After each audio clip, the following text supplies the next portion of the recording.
Assalamualaikum warahmatullahi wabarakatuh. Selamat pagi anak-anakku yang saya sayangi. Bagaimana kabarnya pada pagi hari ini? Pak Solikul tetap berharap semoga kalian selalu mendapatkan perlindungan dari Allah Subhanahu wa taala sehingga kalian bisa mengarungi kehidupan kalian dengan keadaan sehat dalam keadaan yang bagas waras, tidak ada sakit yang kalian harus alami pada masa pandemi seperti ini. Tetap jaga kesehatan, jaga istirahatnya, jaga makannya supaya kesehatan kalian senantiasa terjaga. Baik, pada pagi hari ini Pak Solihul akan menerangkan tentang teks pidato persuasif. Kita akan belajar mengenai teks pidato persuasif setelah beberapa minggu yang lalu kita belajar tentang teks hasil laporan percobaan dan teks narasi, maka sekarang tiba saatnya kita belajar tentang teks pidato persuasif. Baik anak-anakku, untuk pembelajaran teks pidato persuasif ini ada beberapa tujuan atau harapan yang akan kita capai bersama. Yang pertama adalah kalian diharapkan bisa mengidentifikasi setiap informasi atau gagasan atau ide yang terdapat dalam teks pidato persuasif. Kalian diharapkan juga bisa menyimpulkan pesan apa yang terdapat di dalam teks persuasif. Ya, bisa menelaah strukturnya, bisa menelaah kaidah kebahasaannya, sehingga pada akhirnya kalian diharapkan bisa menuangkan gagasan ya dalam bentuk teks pidato persuasif seperti ini ya, secara logis, sistematis, urut, ya, santun dan sebagainya. Ya, itu memang butuh proses, butuh belajar. Tidak bisa kita peroleh serta merta ya ketika kita belajar teks pidato persuasif ini terus langsung bisa enggak. Memang proses dan itu kita harus lalui bersama-sama. Baik anak-anakku. Coba kalian perhatikan teks berikut ini. Ya. Teks pertama.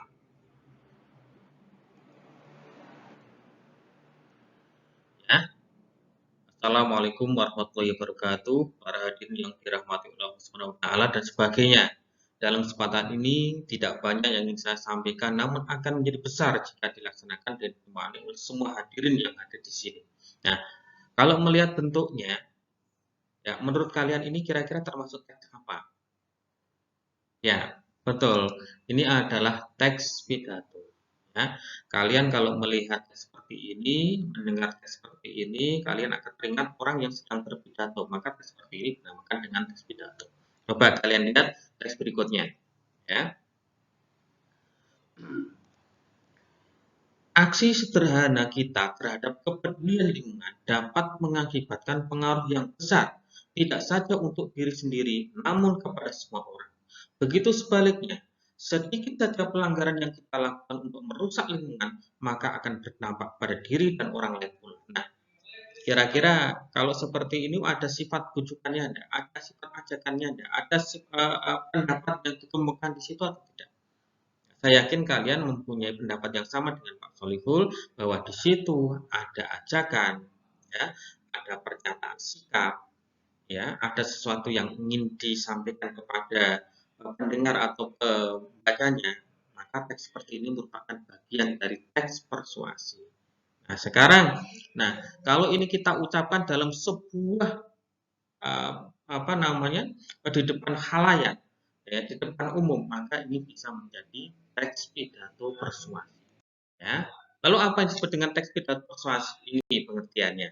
Ya, yaitu teks pidato yang bertujuan untuk mengajak pembaca atau pendengar melakukan sesuatu yang disampaikan penulis atau pembaca. Ini berangkat dari pengertian pidato. Pidato adalah menyampaikan gagasan, menyampaikan pendapat di muka umum, di depan khalayak. Ya, persuasif apa? Membujuk, mengajak, meyakinkan audien, ya, meyakinkan pembaca atau pendengar. Nah, ketika digabung akan menjadi pengertian seperti itu, yaitu teks pidato yang bertujuan untuk mengajak pembaca atau pendengar. Mengapa pembaca? Karena pidato itu bisa dibaca teksnya. Ya. Mengapa pendengar? Karena sebenarnya pidato itu ya didengarkan, ada audiennya. Ya. Untuk apa? Untuk melakukan yang disampaikan penulis atau pembicara. ya, meyakinkan pendengar, meyakinkan audiens, meyakinkan pembaca supaya mengakui pendapatnya, ya. Kalau sudah mengakui, maka harapannya bisa melakukan apa yang dia sampaikan kepada pendengar atau pembaca. Ya, itu pengertiannya. Pengertian pidato persuasif. Ya. Sekarang tujuannya, kenapa kita harus menyampaikan teks pidato persuasif? Ya, tadi di dalam pengertian sudah tersirat bahwa teks pidato persuasif tujuannya adalah untuk meyakinkan.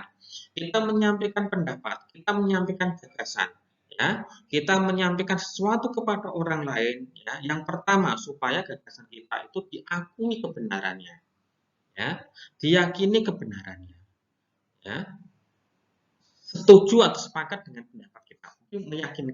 Meyakinkan audiens atau pembaca, ya.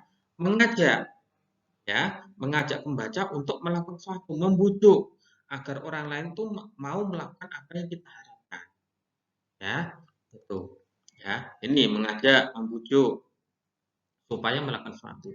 Tujuan akhirnya adalah pembaca atau pendengar itu mau melakukan sesuatu seperti yang kita sampaikan di awal, ya. Pendapat kita itu apa, ya, ajakannya itu apa, bujukannya itu apa, supaya pendengar atau pembaca itu mau melakukan sesuatu yang kita inginkan. Nah, ini tujuannya ketika kita menyampaikan teks pidato, ya. Nah, sama seperti teks-teks yang lain, ada teks deskripsi, teks narasi, ada teks laporan hasil percobaan atau observasi. Pada prinsipnya, semua teks itu mempunyai struktur yang sama. Ada pembukaan, ada isi, ada penutupnya. Hanya barangkali namanya bisa berbeda-beda. Kalau di dalam teks deskripsi bisa diawali dengan orientasi, ya, isinya apa, penutupnya apa. Ya, di teks yang lain juga nanti akan berbeda-beda. Maka di dalam teks pidato persuasif ini itu juga bisa dibagi menjadi tiga. Ya. Tiga itu apa saja? Yang pertama pembukaan. Ya, pembukaan. Yang disampaikan dalam pembukaan itu adalah salam. Salam itu sesuai dengan kebiasaan kita. Ada yang menggunakan assalamualaikum, ya, kalau kebetulan dia beragama Islam, ada cukup dengan menggunakan selamat pagi, selamat siang, ya, tergantung bagaimana kita terbiasa menyampaikan salam. Setelah itu menyampaikan ucapan syukur kepada Tuhan atas semua nikmat yang telah diberikan Allah kepada kita semua, ya. Ucapan terima kasih juga jangan lupa. Karena apa yang kita sampaikan, ya, kita tidak akan bisa menyampaikan pidato persuasif itu atau pidato apa saja lah, ya, apabila tidak ada kehadiran dari audiens. Untuk itu kita perlu mengucapkan terima kasih kepada audiens, ya, pendengar, ya, bisa kepada pembawa acara, ya, yang telah memberikan kesempatan kita untuk berpidato. Ucapan terima kasih bisa bermacam-macam. Yang perlu kalian ya, ini ada sedikit yang terungkap di sini. Ya, setelah ucapan syukur, kita bisa menyampaikan ini penghormatan kepada hadirin. Nah, penghormatan ini harus disusun dari urutan yang jabatannya paling tinggi. Misalnya di dalam forum itu hadir kepala sekolah, ada wali kelas, ada guru yang lain, ada staf administrasi, ada anak-anak yang lain, teman-teman yang lain, maka kita mengucapkan penghormatan dari kepala sekolah dulu. Yang terhormat Kepala SMP Negeri 50 misalnya. Ya. Kemudian diikuti yang saya hormati Ibu Suciati, ya, misalnya, ya, yang saya sangi teman-temanku. Nah, itu apa namanya penghormatan. Setelah itu baru mengucapkan terima kasih atas kehadirannya. Ini yang masuk di dalam pembukaan. Kemudian yang kedua adalah isi. Isi itu adalah inti dari pidato yang akan kita sampaikan. Ada 3 bagian yang masuk di dalam isi. Yang pertama adalah pernyataan posisi. Ini penyampaian gagasan yang akan kita sampaikan kepada audiens. Ya. Pernyataannya apa? Gagasannya apa? Intinya apa? Itu disampaikan di awal. Nah, supaya orang lain itu percaya apa yang kita sampaikan, maka dibutuhkan argumen. Ini yang kedua. Ya, argumen atau alasan. Nah, argumen itu bisa berupa fakta, bisa berupa penjelasan, bisa berupa bukti-bukti, bisa berupa alasan. Ya. Nah, pernyataan sudah, kemudian argumen sudah. Nah, supaya audien itu betul-betul yakin terhadap apa yang kita sampaikan, maka perlu diakhiri dengan penguatan. Ya, penguatan itu bisa mengulang kembali apa yang kita sampaikan di awal dengan kalimat atau bahasa yang berbeda. Ya, silahkan. Nanti kita bisa lihat contohnya seperti apa. Terus yang ketiga adalah penutup. Kalau ada pembukaan sih ada penutupnya. Nah, penutupan ini di dalam pidato persuasi kira-kira isinya apa? Yang pertama adalah simpulan. Ya. Jadi ringkasan atau rangkuman apa yang kita sampaikan di dalam eh, di awal tadi itu bisa dirangkum, disimpulkan di dalam penutupan. Setelah itu diikuti dengan harapan, bisa juga diikuti dengan doa. Ya, ini kira-kira strukturnya seperti itu. Jadi ada pembukaannya, ada isi, ada penutupnya. Ya, baik kita lanjutkan. Ya. Sekarang kaidah kebahasaan apa yang ada di dalam teks pidato persuasif atau ciri-ciri bahasa apa yang sering terdapat di dalam teks pidato persuasif? Ya, coba kita lihat. Yang pertama ada penggunaan kalimat aktif dan imperatif. Ya, kalimat aktif itu adalah kalimat yang subjeknya itu melakukan suatu kegiatan. Imperatif adalah kalimat suruhan, ajakan, larangan itu maksudnya di dalam kalimat imperatif. Ya. Terus ada kata tugas. Kata tugas itu ada kata depan, ada kata sambung. Ya, terutama adalah kata tugas yang bersifat argumentatif.